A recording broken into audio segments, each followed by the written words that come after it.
Traffic news on KWNK 97.7 FM from NevadaBike.org. I'm Kai Plascon. Right on. A miserable commute to the Tahoe Reno Industrial Center has the RTC thinking about building a new road from Sparks.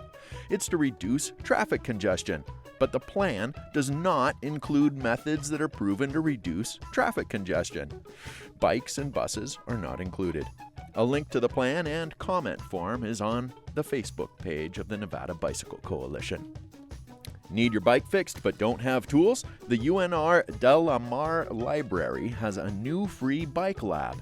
There are toolkits and classes. One of the classes is how to not get hit by cars. Woohoo!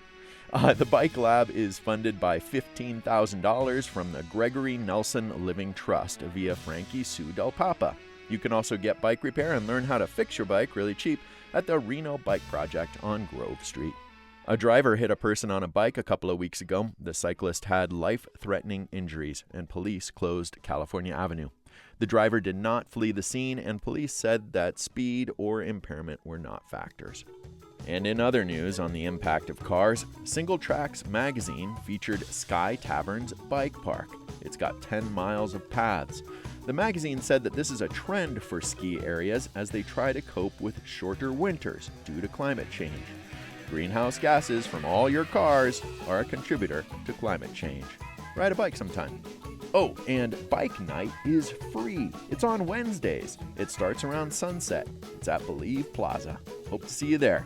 That's it for traffic news from NevadaBike.org. Bike Life Radio is on Sundays at 5:30. I'm Kai Plascon. Right on. Oh, we don't have to. Well, maybe there's one over there, a bench over there. Walking's good too.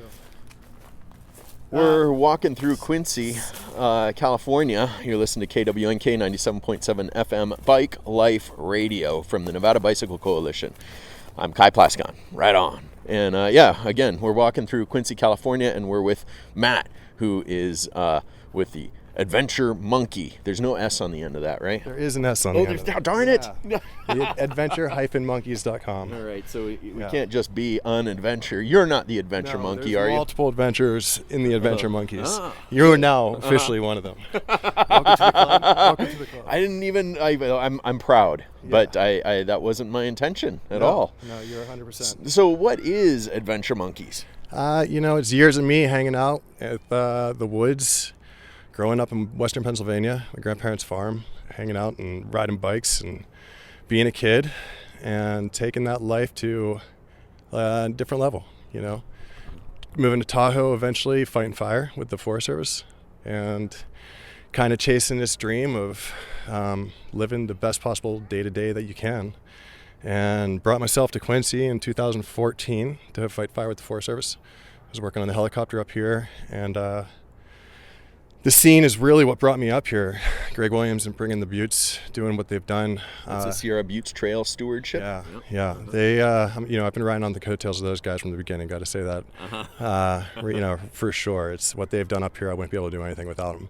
A really important thing is to tie this to Reno, and you live in Reno. I just moved to Reno. Some changing dynamics in life. The Adventure Monkeys up here is just, Quincy's a small town. It's geographically isolated. It's hard. The season, it's very seasonal. You get one big fire and it can change, whether or not you're going to have a season or at all. And so it was a few years of that mixed with COVID and trying to make it all work, and it just had to pull back a little bit, trying to change things up a little bit here and here and here. And eventually came to the point where what we're doing right now is these roller skate parties and full moon ski parties. We have a youth summit here on the fairgrounds. It's going to be extended over Quincy in April for 3 days. It's going to be bike travel mode to get to 3 different villages that are located through Quincy. There's going to be a movement village, an art village, and a movement, art, and nature village.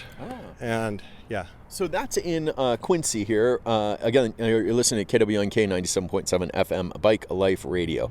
And we're talking to Matt of Adventure Monkeys. And now you're in Reno. You were saying that Quincy is really Quincy, California is really seasonal. So are you operating in Reno then too? I have not yet. It's something that we'd like to get to eventually, but where Adventure Monkeys has gone, and it's, you keep saying Matt with Adventure Monkeys, and I kind of have to change that. It's like Matt with Wild Bio Flourishing. It's a nonprofit that we created this year. That's in response to a lot of the things and events and opportunities that we've created around this community and hope to bring to others. And so that's it. That's really where the push is right now, is with Wild Bio Flourishing. Check it out, wildbioflourishing.org. Our mission is to connect mission-driven groups in community-driven ways that are going to be related to art, movement, and nature. Interesting. Yeah. And movement can be on a bicycle. Movement is 100% on a bicycle. It's like we should be using it a lot more. In a little town like this, it's like why isn't they're seeing trains of people going back and forth on big trucker bikes with cargo baskets and filling it up, and e-bike potential for going back and forth for daily commutes. It's like, let's just incorporate that into a festival atmosphere with some really, really talented music, substance-free event, but also really amazing space for adults on the side. We want to build this place that's, we're not taking away from the art. We're going to bring some musicians in here that are world-class international acts. Creature, coming from Santa Cruz, is going to work with the kids, do a $5 skate that night, and then go on and do an adult skate later on, 15 plus skate later on. So say the name of that company again. Wild Bio Flourishing. Wildbioflourishing.com. Is that org? Org.org. Wildbioflourishing.org. Yeah. And so a lot of the theme, the outdoor, the creativity that we've brought. Through COVID, we had kids camps and going outdoors and changing it up and just making things work. And it's a lot of it has led into that community-driven spirit of Wild Bio. And so Adventure Monkeys is very much still a part of that. But I got a group of people now that are ultra committed and talented professionals that are wanting to help and share with these values and ideas that I'm trying to bring forward. And so I saw you drive in with a van. I've seen your vans around, the Adventure Monkeys vans, and you have bike racks on them. So describe a little bit of what you do there. Yeah, it's a good question. I was just driving down the road, and I'm kind of reconsidering what I'm doing with those things. They've been used for shuttle transportation over the years. We have 3 of them. They're styled out for up to 9 riders each, and they've led to some really cool opportunities. I also belong to this group called hatchexperience.org, and they've done some amazing work globally with some incredible leaders that are doing really great stuff. Brought me on with them because they needed some transportation through a friend of mine, and now I'm connected with this group, and working with people and meeting connections, and you driving down the road and seeing a van. So I'm not ready to get rid of them yet. In the world of Wild Bio, transportation is needed for a lot of these underserved communities that we plan on working with, and so keeping them on board, I think, is pretty essential for whatever we do in the future. I don't know what it's going to look like. So underserved communities, you're talking about getting folks bikes, taking them to the woods and helping them to ride, or what? Underserved can mean a lot of different things, and geographically removed. Specifically, a place like Quincy, a place like Portola, you go up into Susanville, Weaverville, there's spots that are harder, and a lot of these kids that are in these places, they don't have the same opportunities as the kids in the cities do, and I grew up on the East Coast, suburbs, just 15 minutes outside of downtown Pittsburgh, and had all the amenities that I could. And so being able to give some of those opportunities and offer a little bit of that culture that is right next door to them, that they may feel isolated from, or even have some some feelings of nostalgia or interest. No, feeling like they're an outsider, or feeling like that they don't belong. And it's so it's like, let's give a little bit of that culture to these kids now, so when they do approach the real world outside of this little spot, not that this isn't the real world here, because it very much is, but they have the same troubles that anywhere else does, but they feel a little bit isolated when it comes to going into the bigger places. And I know how it is. It's like just even my life changing after living here for 10 years straight, in Tahoe for another 5 years, and going to San Francisco felt like I had to comb my hair a little bit and shave just a little bit more just to button it up. And I don't know, it's not that we're asking for that by any means, but there's just a cultural sharing that we can do that I think is amazing. Art, movement, and nature can bring about some amazing stuff, and I believe in that. We're talking to Matt of wildbioflourishing.org, and you're listening to Bike Life Radio, KWNK 97.7 FM. And Matt lives in Reno. So we were talking about underserved communities and helping them to explore the outdoors and appreciate it, feeling like outsiders potentially, and introducing them to that. Do you envision that you could bring people from Reno? It's very much a hope. Yeah, it's just moving to Reno, and like I said, I've also lived in South Lake, have a community down there. Plymouth County, it feels like it's just in my backyard. Nothing's really any different. I'm still going up to the same mountains and going to the same backyard that I did when I was living in Plymouth. So nothing's changed. I'm sorry, what was the question? Can you envision bringing people from Reno? Oh, yeah, I would love to bring some people from Reno up. We are doing a full moon ski on January 31st, again, February 28th and March 28th.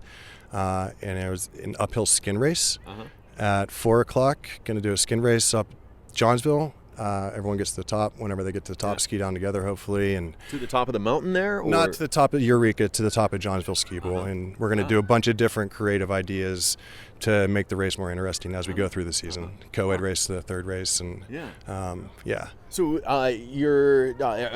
that serve underserved communities as well in some way, or no? Yeah, of course. It's bringing these bigger opportunities. We're going to have some great music and give this experience of art, nature, and movement. How do you do that? And I know that a lot of people.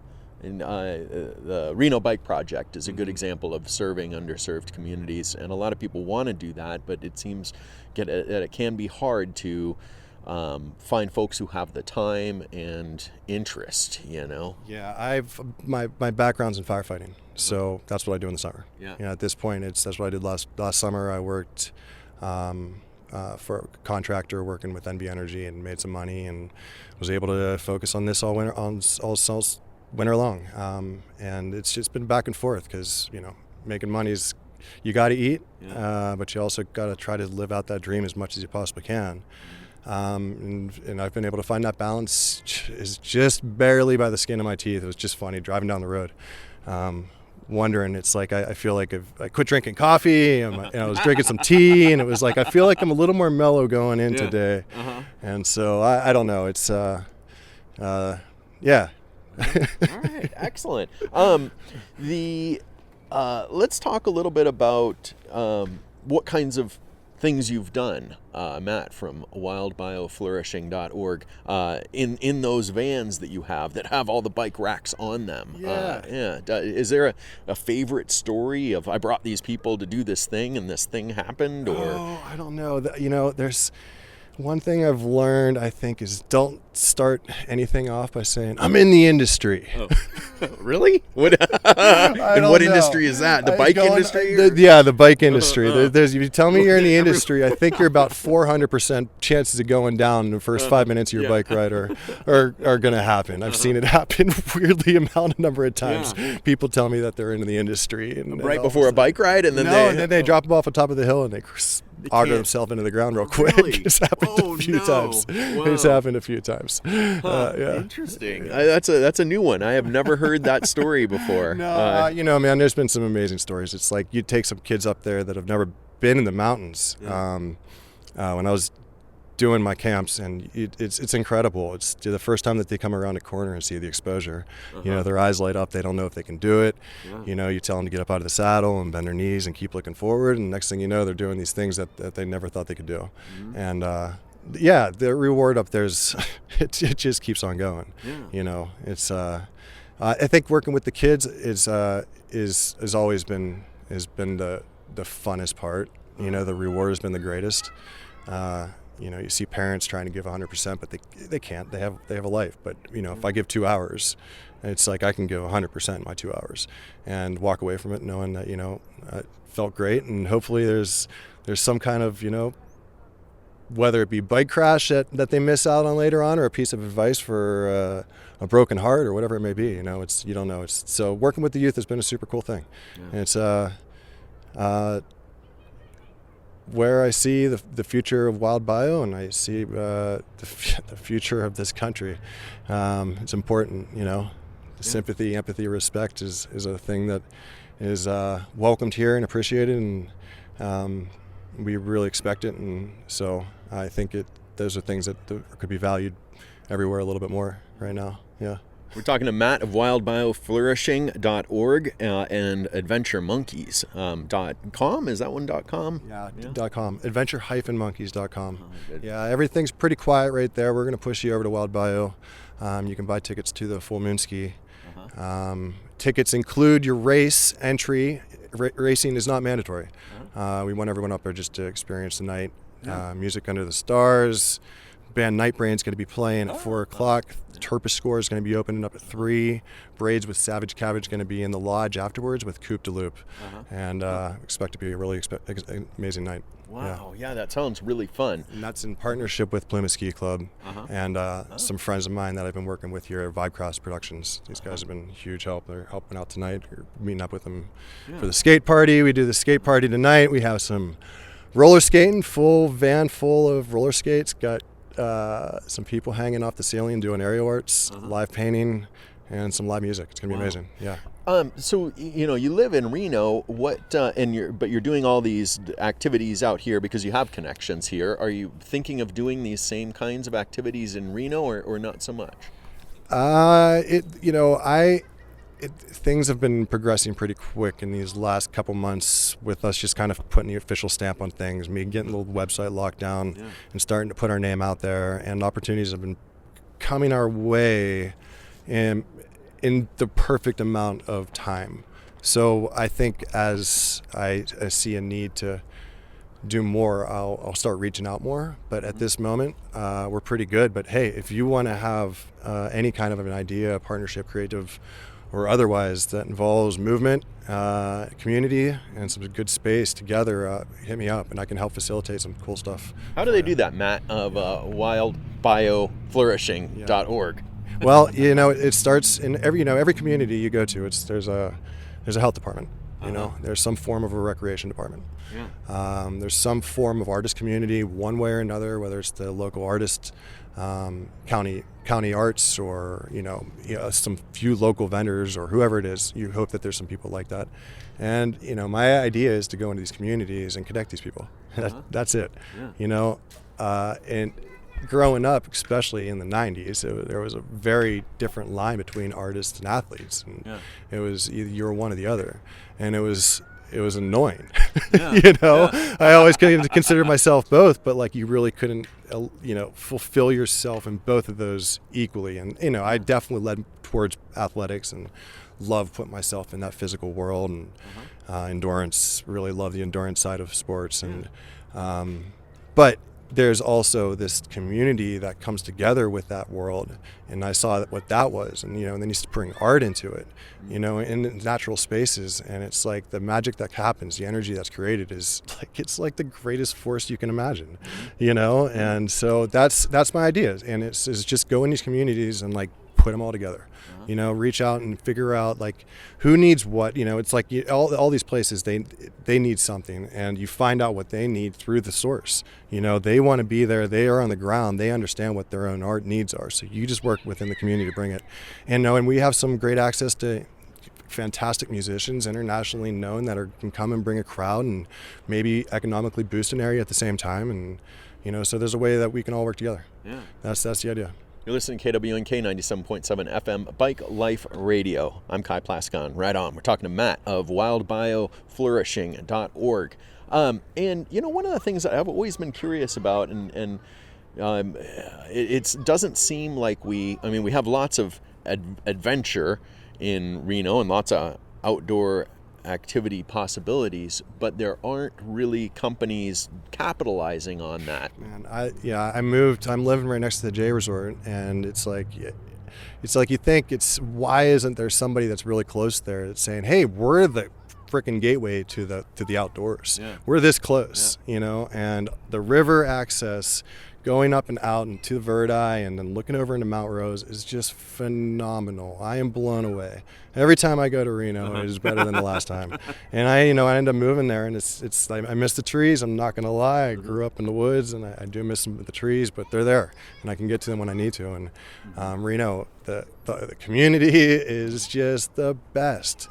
There is an honesty and a humbleness to the people of Reno and Nevada. Maybe I think just Reno. I don't know the rest of Nevada or Vegas specifically, but there's a humbleness and an honesty to the people of Reno that I have come to respect these last few months. That is just fantastic.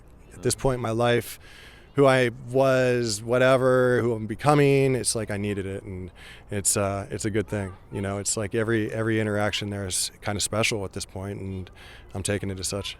Yeah, fantastic.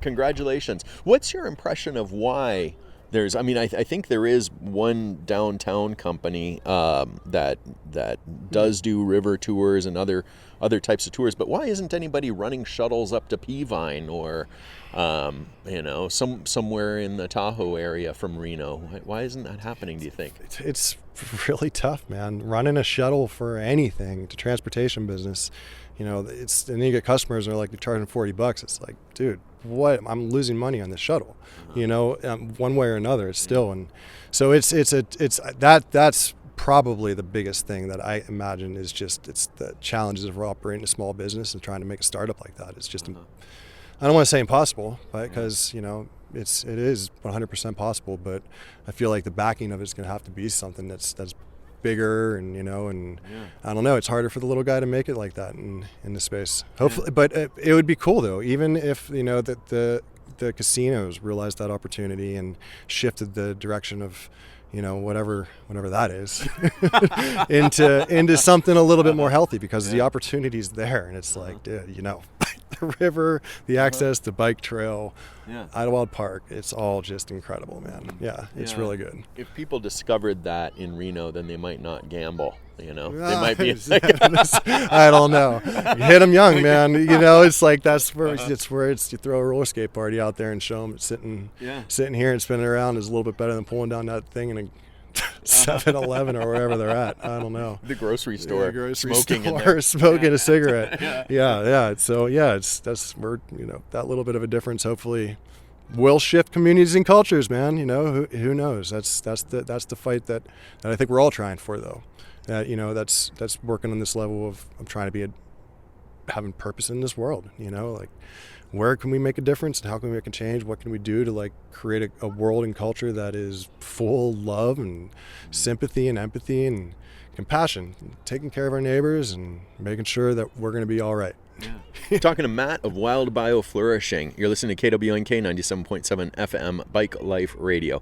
And we mentioned shuttles, but a lot of people might not know what that is. You put a bike on a van and you take it up to the top of Peavine, for instance, and let people ride down. And that's a tough business to be in. Does being a nonprofit help in some way? Is that part of the ability to accomplish, you know, to help people to get outdoors? It's the support of a team and having some accountability, you know, like that's really that was the push. I don't know what they're going to do for the shuttle service specifically. I don't know what I'm going to do with the shuttle service. It's been tough. Like I said, I feel like I am styled out though, where I can take a rack of 9 bikes and 9 people comfortably and get them to where they have to go. But at the same time, you know, e-bikes are becoming more and more popular, and you can't blame the kids for wanting to get on them if they can. And so there's a changing world that we're living in, and the bike racks are still super useful to me when I got to go on vacation at this point. So whatever, I don't know. You know, we'll see where it goes. I would love to see maybe, and Peavine's especially difficult too over there too, man. I think it would be like once it would rain, it would be completely shut down. There'd be no way you'd be able to drive a van up there. It'd be too much. And I don't know. I don't want to see a van when I'm driving around. No. Right? Hell no. No. Yeah. You know, there's cars drive up to the top of Peavine all the time. And I think I heard from somebody that you can't do it because it's on Forest Service land or something. Sure, yeah. But, I don't even know. I had no idea if you could or not. I've always just gone through single track gates, I guess. Yeah. Because it seems like the single track here, you know, on Huff is on Forest Service land. So it seems like it would work to be able to drive a van to the top of Peavine in the summertime. You're a proponent of it. You want to see it happen? I don't know. You know, I haven't heard any reasons. You know, there's cars driving up the road all the time, and I see it work here. And so I don't know why it wouldn't work there, and I don't know why anybody's not doing it. And then I haven't heard any. I'm not a big fan of downhill. I think people should climb up hills. But if it's a way to get people outdoors and people enjoy it, and it's a business opportunity, I kind of don't understand some of the reasons why it's not done. So I'm not necessarily a proponent of it, but I'm just trying to understand why it's not and what some of the,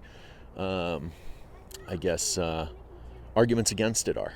Yeah, I'm not sure. The Forest Service, they may just say no special use permits in that area or something like that. So you have to have a special use permit. I'm sure you would if it was through the Forest Service, yeah.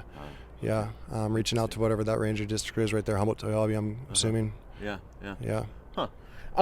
Any thoughts about, now that you live in Reno and you're blown away by how gorgeous it is and how awesome the people are? Any other thoughts about? They're putting in a bike network in downtown Reno. Any ways that it could improve, Reno? Bike traffic. I mean, the riding your bike in Reno feels a little counterintuitive in a lot of ways sometimes. And I mean, it's easy access once you hit certain spots, but I don't know. There's some redesign that would be really neat and a little bit more fluid in some spaces. I was also just in Europe, and I was riding around some streets in Rome and Paris. It was all easy, man. And I lived in San Francisco, and it was just like it's just like that's a special kind of street riding there. Yeah. If you have never done it, it's like I strongly suggest you go ride some streets in San Francisco. It's a trip. Yeah, and it's super fun. Yeah. 12 miles per hour everywhere, so you can make all the lights, all the traffic lights are set for you, and all the hills, so you're kicked ass. You're just rocked everywhere you go. It's super fun. Oh, I didn't realize that's the way. I mean, I've seen the lights switch all at the same time, but I didn't realize that they're timed so it takes 12 miles an hour to get there to the next light. I've been told that they've been set up for bike traffic. Does it work? Yeah, for sure. But you 12 miles an hour and made it through all the green lights. You just got to be cooking when you know it's coming, because you can see it's like, all right, shit, I'm not pushing where I need to be. It's off this little hill, and you're like, and you're trying to get it. But so there's every time you leave the house, you stay fit in that city. And it would be neat if it was also like that in Reno, where it was just like this is just this way of, I don't know. I don't know. You don't want to see a couple streets closed down would be cool. They don't all need to be there. It's just a couple parallels there, or whatever it would be, or just big lanes one way, and you just give it half a lane. There's some cool stuff, but like there's just a little bit more. I like it. I don't know. Where did you ride in Europe? Before we go on to that question, just in the city, all on e-bikes and just cruising around the city, but like city traffic, working with the city, and obviously very different place than Reno, Nevada, but I like that city riding, tremendously. We're talking to Matt of wildbioflourishing.org, and you've been listening to Bike Life Radio, KWNK 97.7 FM. Matt, is there anything that we missed that you want to? I know it's been 25 minutes. You're great, dude. I'm sorry, man. Oh, can you take a picture of us really quick and then send it to me? My phone is full. You've been listening to Bike Life Radio, KWNK 97.7 FM from the Nevada Bicycle Coalition, nevadabike.org. I'm Kai Plascon. Right on. Did you like it? That was great, dude. All right. Yeah, of course. I'll run my mouth for days, too. I'll walk back over there with you. Take my other phone number down, too. Okay.